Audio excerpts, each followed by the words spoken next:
నమస్తే, welcome to dot news. నేను అనుష. ఎన్నికలకు సమయం దగ్గర పడుతున్న వేళ హిందూపురంలో కూటమికి గట్టి షాక్ తగిలింది.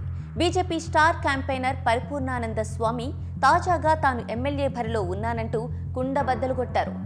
పార్టీ పొత్తులో భాగంగా ఈ హిందూపురం సీటుని విస్మరించడం, అందులో ప్రత్యేకించి నేను పోటీలో ఉన్నానని 6 నెలలుగా ఇక్కడ కృషి చేస్తున్నప్పటికీ కారణాలు కుంటిసాకుల వల్ల ఈ సీటు కేటాయించకపోవడంతో నాకన్నా ఎక్కువగా ఇక్కడున్న ప్రజలు భావించి, లేదు మీరు నిలబడాలి, మీరు మా కోసం వచ్చారు, మేము మిమ్మల్ని మోస్తాము, మీరు మాకు కావాలనేటువంటి వారి యొక్క ఒత్తిడి, వారి యొక్క ప్రతిపాదనకు నేను అంగీకరించాల్సిన పరిస్థితి వచ్చింది.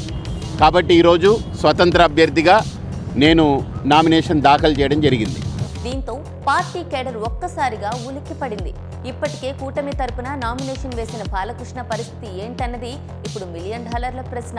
చూస్తుంటే కూటమికి హిందూపురంలో ఇంటి పోరు తప్పేలా లేదు.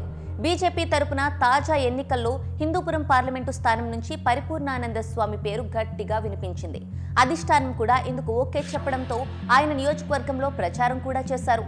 తాజాగా మారిన రాజకీయ పరిస్థితుల నేపథ్యంలో ఈ స్థానం నుంచి కూటమి నుంచి టీడీపీ అభ్యర్థి బరిలో నిలిచారు. దీనిపై పరిపూర్ణానంద స్వామి అసంతృప్తిని వ్యక్తం చేశారు. నియోజకవర్గ ప్రజలకు తాను ఏం సమాధానం చెప్పాలంటూ హైకమాండ్ను ఆయన ప్రశ్నించారు.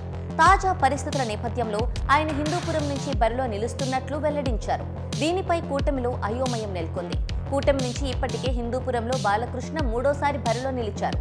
ఇప్పుడు ఇదే ఆసక్తిగా మారింది. పరిపూర్ణానంద స్వామి బీజేపీ రెబల్గా పోటీ చేస్తారా, లేక పార్టీకి రాజీనామా చేస్తారా అన్నది తీవ్ర ఆసక్తిగా మారింది. మరోవైపు ఇప్పటికే ఇక్కడ ఎలాగైనా వైసీపీ జెండా పాతాలని దీపిక బలంగా ఉన్నారు. నియోజకవర్గంలో పర్యటిస్తూ అందరినీ కలుపుకొని వెళుతున్నారు. ఇలాంటి సమయంలో పరిపూర్ణానంద స్వామి వేరుకుంపటి పెట్టడం కూటమికి పెద్ద ఎదురుదెబ్బే అని నియోజకవర్గంలో తీవ్రంగా చర్చించుకుంటున్నారు. Please subscribe dot news.